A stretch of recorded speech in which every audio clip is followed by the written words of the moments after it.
Itu dia. Halo, selamat datang di channel Suara Hati Sang Istri. Nah, untuk reaction kali ini yang menarik di kasus Vina adalah para oknum yang sempat dibicarakan oleh para terpidana nih. Salah satunya adalah Gugum Gumilar berhasil ditemui oleh reporter ya. Nah, itu sampai depan rumah, tapi Gugum Gumilarnya tuh malah pergi gitu, menghindar mungkin atau gimana, atau buru-buru kan. Kita lihat aja langsung kemarin ini yang para oknum, salah satunya Gugum Gumilar tuh berhasil diketahui keberadaannya gitu. Nah, lihat langsung ya. Itu dia.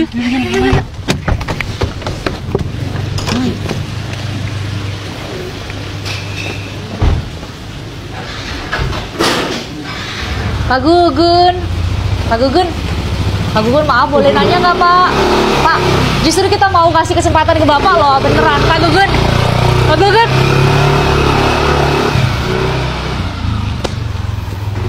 Tadi dapat gambarnya ya. Wah, rumahnya dibiarin kebuka tuh. Tapi hari ini setidaknya kita sudah lebih dekat sama dia ya. Dan kita sempat ketemu dengan Pak Gugun tadi, sempat juga dia sempat lihat kita dari mobil tadi, sempat ya kita tayangkan nanti gambarnya.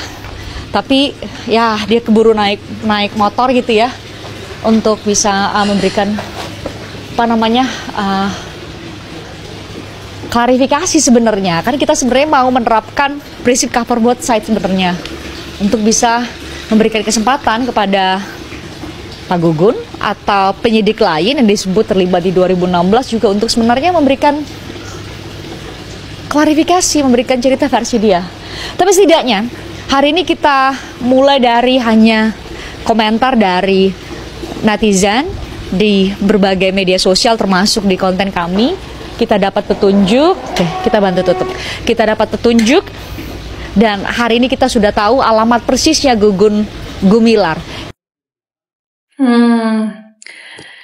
Ini mungkin yang mengikuti dari awal Gugum Gumilar ini tuh yang disebut oleh salah satu narator pidana yang mungkin pada saat penyidikan melakukan kekerasan yang di luar batas gitu kan. Mungkin yang memukul, mungkin atau yang memberi air kencing, atau yang yang segala macam, memberi balsem gitu kan. Karena para narator pidana itu diperlakukannya tuh diungkapkan semuanya dalam persidangan, itu yang akhirnya jadi ramai dibicarakan. Ini mungkin kategorinya oknum kah atau kayak para polisi yang di bawah naungannya Pak Ibtu Rudiana juga mungkin posisinya sekarang belum tahu gitu.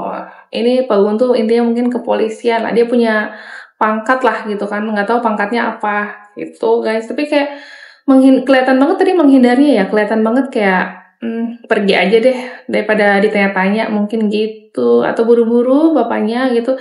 Cuman kayak agak-agak mencurigakan gitu. Nah, lanjut lagi. Ini kemarin pada saat persidangan yang harusnya di tahun 2016 itu teman-temannya dari narator pidana itu memberi kesaksian, tapi mungkin mereka takut, panik. Tahun 2016 itu masih awam secara hukum mungkin ya. Jadi ya ada kendalanya di situ. Dan sekarang di tahun 2024 itu mereka akhirnya berani memberi kesaksiannya, dan semoga bisa meringankan hukuman nanti para narator pidana. Nah gitu guys. Lanjut ya, lihat ya. Ya salam.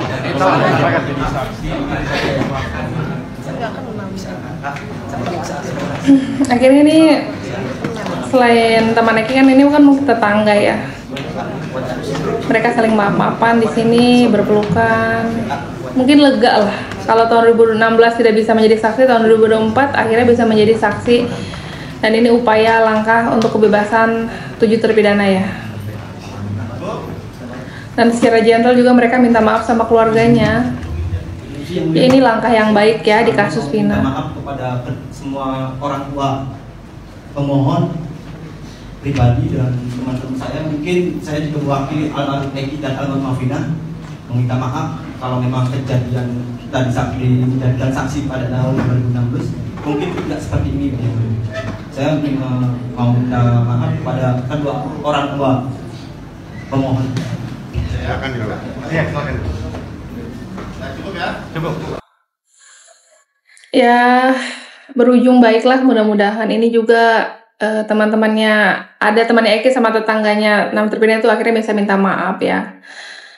Dan yang paling sedih tuh ini neneknya Eka Sandi terus mempertanyakan kapan Eka Sandi cucunya pulang.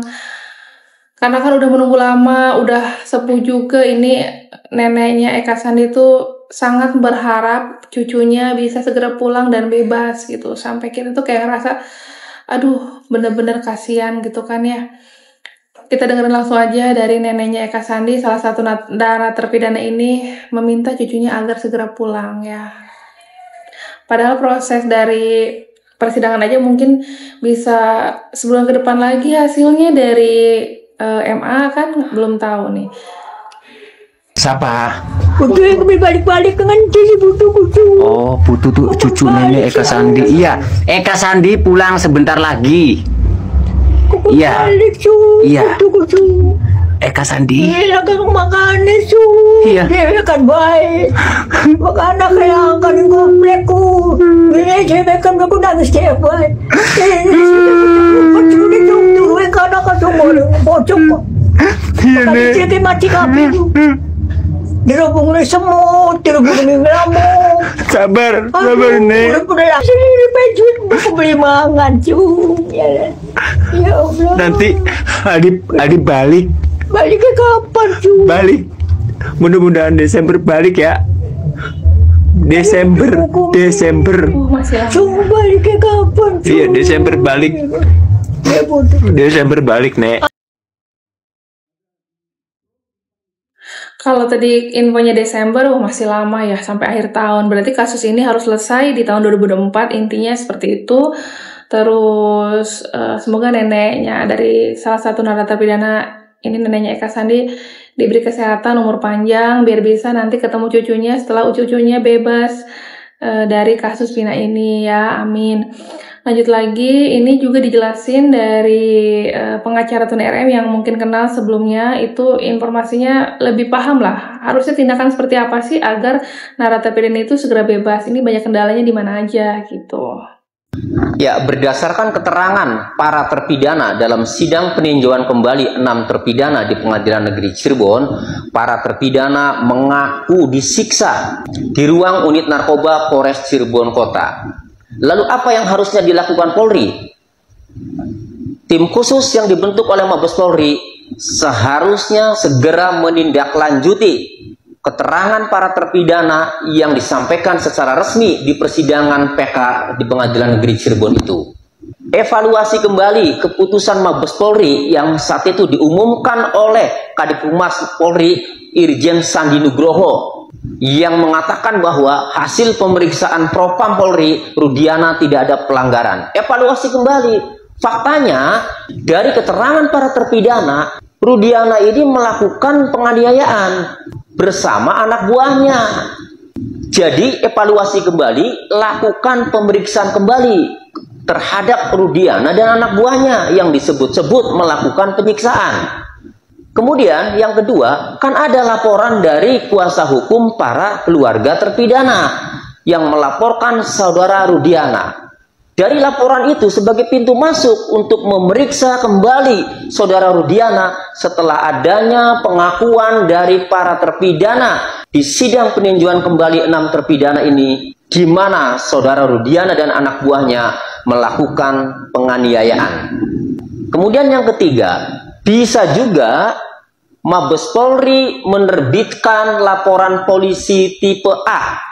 Tipe A itu artinya temuan polisi berdasarkan informasi yang didapat. Kan didapatkan dari persidangan peninjauan kembali 6 terpidana di Pengadilan Negeri Cirebon itu, di mana sudah disiarkan langsung oleh televisi-televisi dan ditonton oleh publik.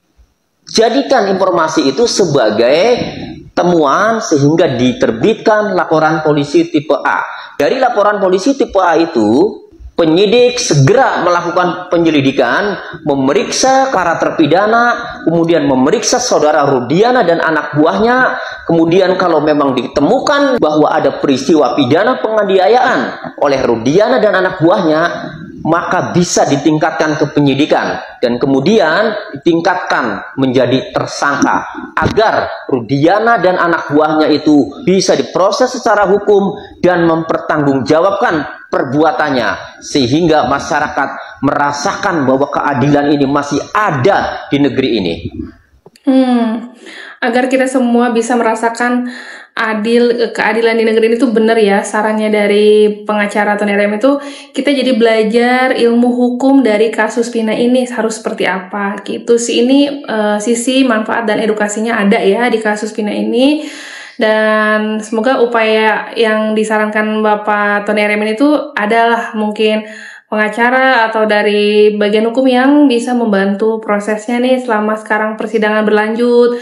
Dan nanti kalau dari informasi tadi salah satu keluarga ataupun orang yang paham sebelumnya neneknya Eka Sandi nangis ingin cucunya pulang kan, katanya Desember kemungkinan bisa bebas. Itu mungkin informasi yang bisa kita harapkan gitu ya. Berarti ini ada planning sampai akhir tahun gitu kemungkinan besar ya. Kenapa ya? Itu juga nggak tahu kenapa harus akhir tahun gitu kan. Prosesnya lumayan lama juga gitu kan. Terus dari sini juga nih ada suara hati netizen salah satu yang bilang kalau mau lebih cepat kasus ini terungkap dan beres gitu kan ya, harusnya dari sisi keluarga almarhumah Vina itu mungkin bersilaturahmi dulu sama para terpidana, terus mungkin bisa jadi minta maaf atau coba komunikasi lagi lah biar kasus Vina ini sebaiknya diselesaikannya seperti apa gitu kan ya. Itu sih, mungkin di satu sisi kakaknya almarhumah Vina masih takut atau ragu, tapi kayaknya ini saran yang cukup boleh dicoba nggak sih? Kayak harusnya ada komunikasi dari sisi korban almarhumah Vina yang mungkin dulu 2016 mengiyakan ini pelakunya dan lain-lain dan percaya, tapi kenyataannya nih jadinya kesalahannya di oknum atau mungkin para rekan Ibtu Rudiana yang jadi kasus ini tambah besar. Itu juga mungkin ya, mungkin. Jadi kita lihat langsung aja seperti apa saran dari suara hati netizen selain dari pengacara ini. Jadi, kalau Anda ingin memperbaiki nama baik keluarga Anda, gabung bersama netizen lawan Rudiana. Karena penyebab kematian adik Anda, Vina, bukan siapa-siapa, tetapi anaknya Rudiana. Karena dia menggonceng dalam keadaan mabuk, zigzag sana-sini, jepret, jatuh. Itu satu-satunya jalan. Ayo gabung bersama netizen. Kamu kalau ada syukuran, ikut pengajian, ikut syukuran bersama keluarga terpidana. Ini akan membuat netizen luluh hatinya dan membuat kamu juga hatinya menjadi terbuka, tenang. Jangan kemakan isu lagi tahun 2016. Kamu itu dulu sampai ngerekam Linda kesurupan mengatakan kalau adikmu itu dibunuh dan diperkok. Itu kan kamu juga nggak ada buktinya kan? Saya dan keluarga nggak punya bukti apa-apa, nggak punya saksi juga. Jadi ya sudah. Ada buktinya, bener kan? Ya, kamu ngaku sendiri nih di wawancara dengan TV One, kamu nggak ada buktinya gitu loh. Kamu hanya asal asumsi aja. Karena mungkin asal percaya sebelumnya dari kakaknya almarhumah Vina ini, ya udah terjadilah putusan bahwa 8 terpidana ini dihukum seumur hidup dan kecuali Sakatato yang di bawah umur. Itu mungkin ya. Jadi makin ketemu titik terangnya lah gitu. Ini banyak yang salah paham di kasus Vina ini. Sekian dulu untuk update channel dari Suara Hati Sang Istri. Terima kasih udah menonton. Bye.